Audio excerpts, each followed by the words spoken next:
Hello and welcome to another Music Talks interview. We're here now with Chemistry Lane. We're going to be asking them a few questions and getting to know the band a little bit more, and then you can get across to your audience on a more personal level. Okay, so say hey guys. Oh hello, we're Chemistry Lane. Such plastics to say. Smooth beginning of Chemistry Lane. Hello.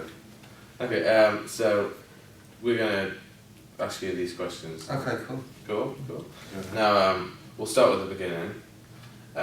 This is one that we ask all the bands, specifically because bands have names. So, how did you get the name Chemistry Lane?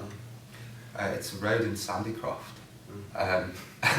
Literally, I was driving past it one day, and it just stuck in my head. Yeah. And a couple of years later, I needed a band name. Yeah. And it was. It just came to you. It just came. Yeah. Cool. Okay, so it was a while before you came with the band when you thought of that name.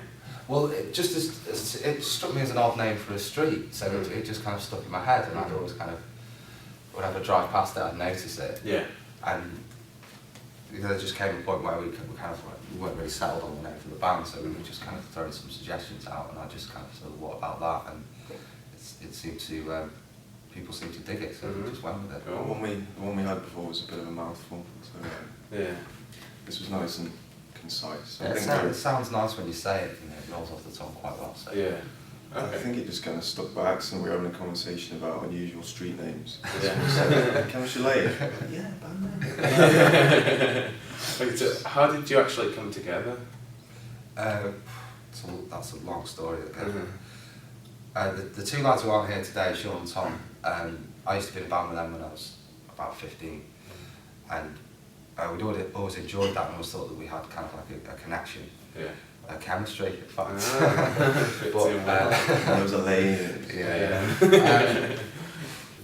And so when we all went off to university and did other things, and Sean went travelling, and we all, whenever we'd kind of come back, we'd always kind of like jam together and do Yeah. that. And then we kind of just decided, well, why don't we just take this a bit more seriously and try and have a go. Gigging a lot and recording and things like that. So it was kind of the three of us who kind of started it when we were at school, and it just kind of like evolved and people came in. Yeah. Okay. So then, when you came together, did you all know what kind of sound you were looking for, like what kind of genre, or did you have to work on that? To begin with, we just really like mainly a shoegaze band, and then over time we kind of became more groove based and became more interested in having really good beats and much more of a rhythmical element to things, and that's kind of the direction we've been going in the last few years. Okay. So what would you say is your genre? How would you define yourselves? No idea. I mean, I suppose we can tell what we're influenced by. Yeah. It kind of comes together in. I mean, the other night we played with a band, the Spotlight Kid, and when you listen to them, they sound very much like a shoegaze band, very effects-driven stuff and kind of big waves of sound. And there was that basis for the band, but then I think different elements came in, influences from the whole band and not just what was there previously, so it's kind of felt like it's stretched out a bit, and it's not just that kind of one pigeonholed genre of shoegaze. It kind of makes me sad though when I hear bands that are so kind of like they're just into one kind of music, and that they listen to that kind of music and they make that kind of music. It's very clearly referenced. Yeah. Which is, if you've got a fan base there already, that's great, and people. But there's nowhere to grow with that, I don't think so. Possibly not, but. Yeah. So what are your influences? Have you got the same influences, or? Yeah, some do crossover, I think. We all have our own little. Simon listens to a fair bit of dodgy indie. Yeah, in the car here. Dear Hunter, you kidding me? No, we're all into different stuff, but then we're all into similar stuff as well. I think we kind of play each other music that we kind of discovered, and everyone kind of has a good listen. I mean, sometimes it can be dance music, electro, sometimes it can be 70s rock. But can be. do you think that the slight mixes that you do have, do you think that like adds to the music that you make and how diverse it can be? Definitely. I think what it does crucially is it allows our imaginations to be fairly broad, Yeah. so that we can kind of go, well, you know, they did that on that record, how about we pull that idea into this track and see if it works? Mm-hmm. So And do you think that that works like to get the audience thinking it's great? You know? well, Well, hopefully you can only do, I guess your kind of nuances and the instrument you play kind of come out quite naturally anyway, and if you're able to make them work together as a band, and then, you know, and we have that strong kind of, I think, rhythmical bass, we've realised how important that is, Mm-hmm. that, yeah, it does, we get a good reaction. Yeah, the gigs with the audiences seem much more receptive to the rhythmical stuff because it kind of gets, you know, connects with them on a Yeah. different level. Whereas if it's just dreamy and kind of slow, you know, the beats are very simple, like the kind of stuff we were doing a few years ago. It's just it just passes over people a Yeah. little bit. So I know. yeah, So when you started, whereabouts did you start playing? playing live. Yeah. Um, It's mainly Chester to begin with. yeah. We played the Guildhall in Chester and just a few other bars around town, really. That was when we were finding our feet initially for the first. Yeah, we weren't really very Yeah. good. Maybe, and you still find your feet, it's maybe not, it's good to keep in your local area and kind Yeah. of find your feet in your own town first, I guess. Yeah, making mistakes in front of people that don't Yeah. count. Mm-hmm.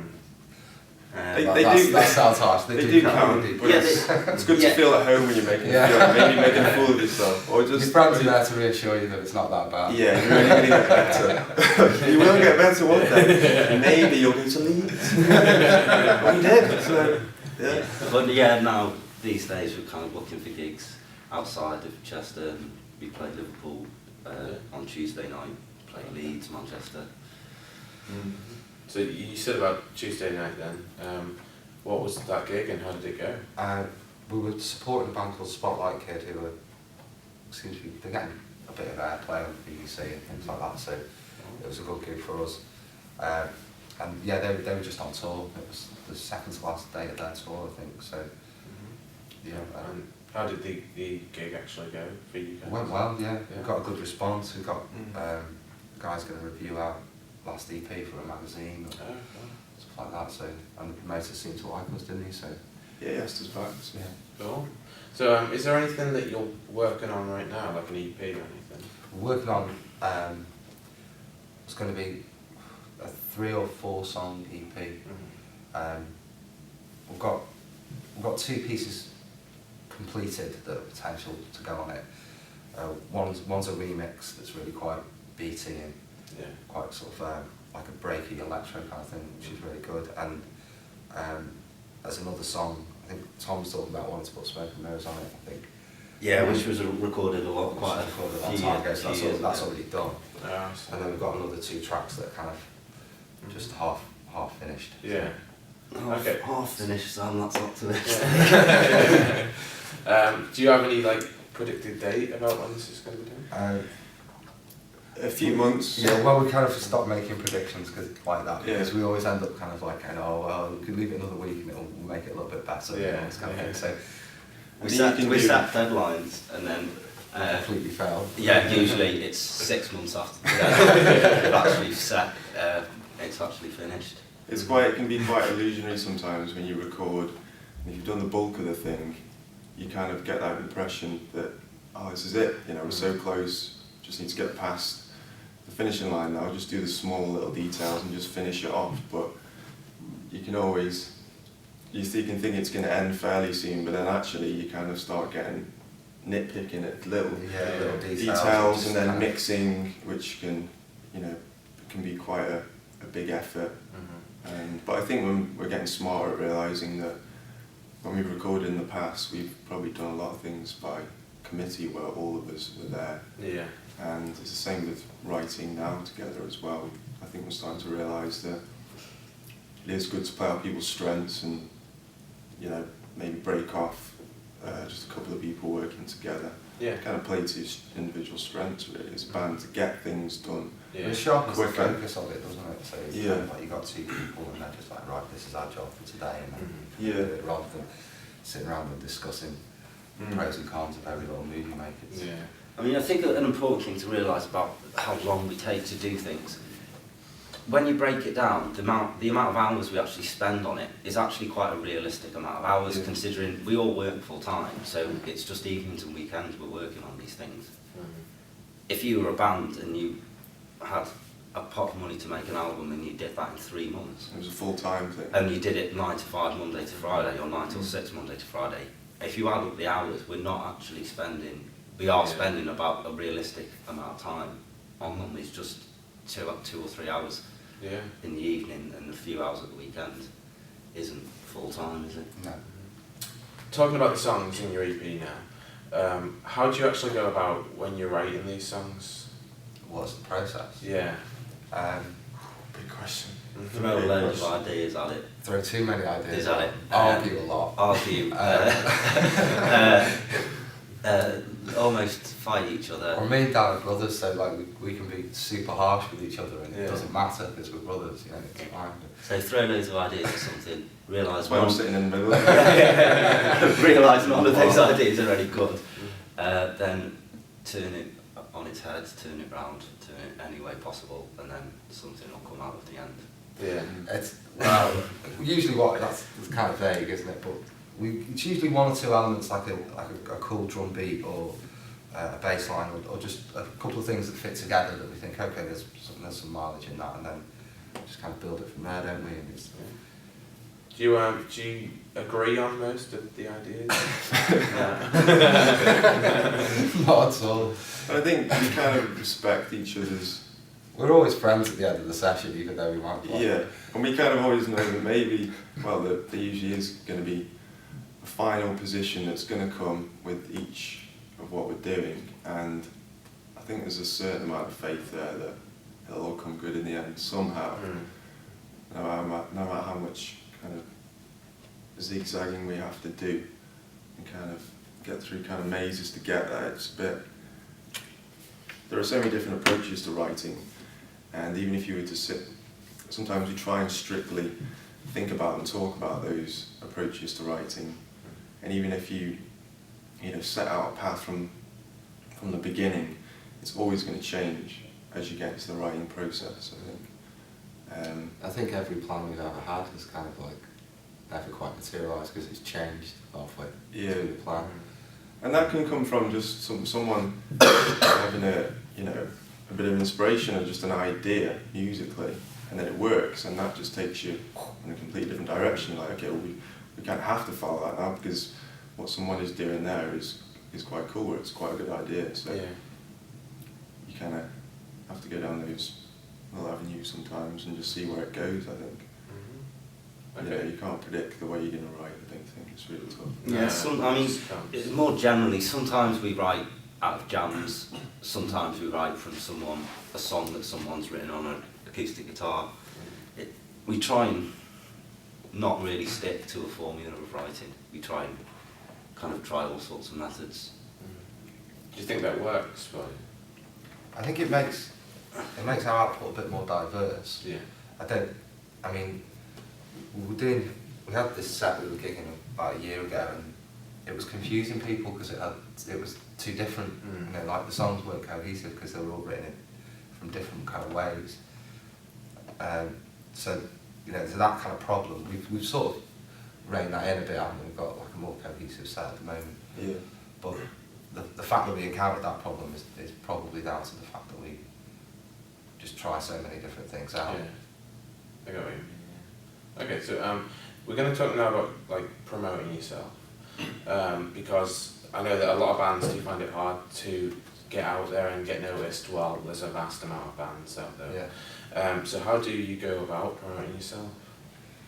Well, to begin with, kind of the tools of the job, we've got our website, which is chemistrylane.com. We're on Facebook. Facebook seems to be kind of the most efficient way of getting yourself out there, because it's a continuous process of always. If you've got a gig, you put it on there. Yeah. You keep advertising it. Online flyering, that kind of thing. Twitter. Twitter. contacting papers. If you've got a gig, if it's a local gig, like we've done. As I said, we played the Guildhall in Chester, and that was with a few of the Chester-based bands. Yeah. And if you're playing a venue that size, you know, you can really, you know, get onto local papers and kind of, you do have to kind of keep on them to make sure they're doing what you want for you as a band. Do you think that really helps? I'd say so, yeah. I think half the time they want you to write the story for them, so they're happy to yeah, have something to put in their paper. There's not that much happens of any interest. So if someone sort of says, "Look, I've got this for you," they'll probably go with it. Yeah. And then getting gigs out of your local area can be a bit more of a challenge, can't it? I mean, it's just doing your research and finding out the bands in that area or the promoters in that area that are putting on kind of gigs that are suitable for you, and just trying to build relationships, really. Yeah. I mean, we hadn't really had a successful gig outside of Chester until the end of last year. Yeah, we had. I mean, we found it actually initially quite easy to get gigs outside of our local area, but then you travel to Manchester or Leeds and play in front of 5 people, and but it takes those things to then try and hone your approach to promoting yourself and finding the right people. That's it, finding the right people, as in finding the right bands, really. I think one big thing we've realised is it's great just to get friendly with other bands who we, in the first place, just really like as a band and like what they're doing. And, you know, we've met different bands, and we played in Leeds with a Leeds-based band called Esper Scout, and they're just a great band. And they did an EP launch like we did last year in Chester.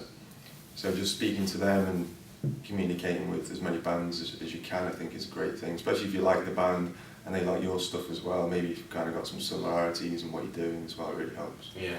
It makes me laugh because there's a lot of rivalry between bands, you know, where they're kind of like super competitive, and it's really counterproductive. You should just be trying to help each other, because you're in the same position, really, and you know, you might be able to give them some advice that they find invaluable, and you might be able to get something from them back. But instead, people just get home and they kind of become jealous of each other's success. It's kind of strange.